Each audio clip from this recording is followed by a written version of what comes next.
Kung bago ka pa lang sa ating channel, mag-subscribe na kayo at i-hit ang notification bell para lagi kang updated sa ating mga bagong content.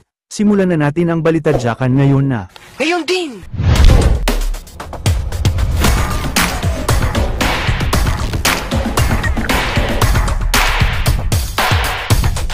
Narito muna ang latest ratings noong April 1 hanggang 3 kung saan parehas nakakuha ang Itbulaga at It's Showtime ng magagandang audience share. Congratulations sa mga dabarkads at madlang people, siguradong mas titindi pa ang banggaan ng dalawang programa habang papalapit ang Sabado. Matindi ang init na nararanasan ng buong bansa ngayong Abril at titindi pa sa mga susunod na araw dahil umabot na sa humigit kumulang 45 degrees Celsius ang temperatura sa Metro Manila. Pinapaalalahanan namin ang lahat ng ating mga kabalitadjakers na ugaliing uminom ng maraming tubig. Huwag lalabas ng bahay mula 10 AM hanggang 4 PM kung hindi naman importante ang inyong mga lakad upang makaiwas sa heatstroke, sakit sa balat at iba pa. Samantala, narito ang latest rankings ng mga potential candidates for senatorial race kung saan nangunguna si Erwin Tulfo na may 58.4%, sumunod naman si Tito Soto na may 51.7%, sinundan naman nila Bongo, Ben Tulfo, former President Rody Duterte, Ping Lacson, Bato de la Rosa, Manny Pacquiao, Bong Revilla at Amy Marcos. Tila nalaglag sa survey si Yorme Isko Moreno pero maaaring magbago pa ito pagdating ng mga susunod na araw. Ang importante, top 2 si Dabarkads Tito Senador at siguradong susuportahan namin siya kung sakaling siya ay muling tatakbo sa pagkasenador. Pag-uusapan natin ngayon sa video na ito ang mga paghahanda na gagawin ng It's Showtime at Itbulaga sa darating na Sabado, April 6, 2024 kung saan nalaman na natin ang kanya-kanyang mga pakulo na magpapasarap ng ating mga tanghalian. Siyempre dahil mas makadabarkads tayo, pag-uusapan natin ang pagbabalik ng National Barangay Day kung saan sa isang teaser ng Itbulaga ay tila pinatugtog pa ang jingle ng original segment nilang Juan for all for Juan. Tila may pahiwatig ang muling pagpapatugtog nito na parang ibabalik ang iconic barangay segment. Meron din pahaging si Bossing Vic Soto habang papalapit na ang kanyang birthday celebration at binulong niya na may darating na bisita na makikisaya sa National Barangay Day. Kinilig ang lahat ng nasa studio at pati na rin sa team bahay noong nalaman ng lahat kung sino ang bisitang ito, particular na si Riza May Dizon. Ang tinutukoy pala ni Bossing ay walang iba kundi si Andres Mulak na hinuhulaan pa kung saan segment lalabas at kung sa studio o barangay siya magpapakita. Kapana-panabik lalo na't baka makita nyo si Riza May na nakagown habang nakikipagkita kay Andres. Ang tanong, ano kayang gown ang isusuot ni Riza? May nagsabi daw na wedding gown ang kanyang isusuot.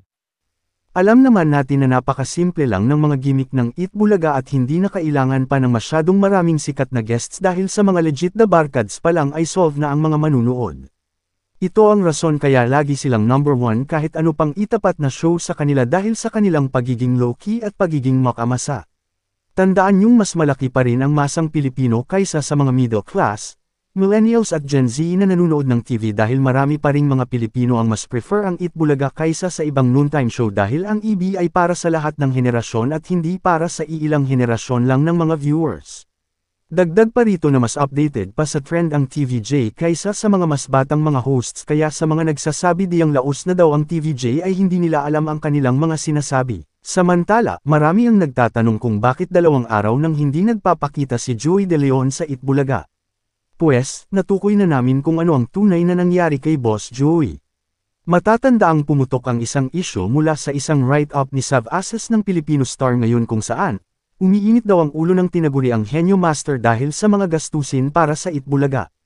Tila pinagpiestahan ito agad ng mga tape defenders para sa kanila ay ito daw ay parang karma sa TVJ sa pagkapanalo nila sa korte para sa trademark. Pues, sasagutin namin yan. Una sa lahat, Itbulaga is a live show, naturalmente ginagastusan bawat episode niyan, including props, costumes, equipment etc. Hindi yan kagaya ng Cannes show nyo na puro pelikula lang. Pangalawa, nasa adjustment stage pa ang TVJ ngayon as producers, hindi na sila kagaya dati na host lang at kumukuha na lang ng kita nila. Sila na ang mismo nagpapasahod sa staff at mga hosts ng programa at nakikipag-usap sa mismong TV5. Ang maganda dito, hands-on sila sa lahat. Pangatlo, bakit naman tayo magwo-worry dito masyado araw-araw di na bumababa ng 100 ng TV ads ng ebdagdag sponsor support pa. Marami pa rin nagtitiwala sa programa. Hanggat mataas ang ratings at maraming sponsors at advertisers, malaki kita ng programa. Hindi na rin sila block timers kaya minus na on sa gastos ung airtime. Kumikita na sila, nakakatulong pa sila sa TV5 dahil kumikita din ang TV5 sa shares. Kung may mga disagreements man sina Vic at Joey, normal na lang yan, ilang taon na rin silang nasubukan pati bilang magkakaibigan, marami na silang away na nalampasan pero magkakaibigan pa rin at yan ang solid na samahan. Remember, among the three, si Bossing Vic Soto ang may pinakamahabang experience bilang producer.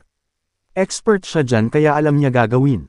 Aware sila sa nangyari sa tape, aware sila sa nangyari sa mga kalaban nila, aware sila sa lahat. Ito ang masasabi ko sa mga vloggers na pinagpiestahan ang isyu na ito. Hindi siya ganun kalaking deal para sa TVJ, hindi sila ganun kaganad kagaya ng mga halos-los nyo. Malinaw na demolition job ang gusto nyong mangyari ngunit hindi kaw magtatagumpay.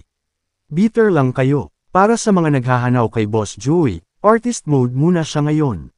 Sa katunayan, nag-post siya sa kanyang Instagram account na may picture ng kanyang mga artworks na may kinalaman sa nalalapit na 45th anniversary ng Itbulaga.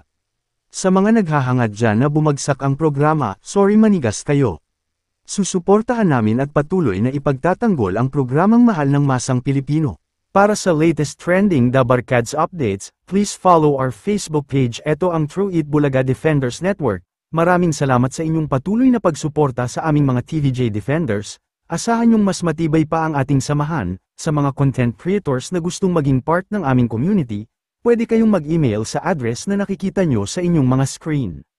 Para sa may init na balitang Dabarkads, para sa Dabarkads, mag-subscribe lang at like at i-share ang video na ito. Maraming salamat, hanggang sa susunod na video.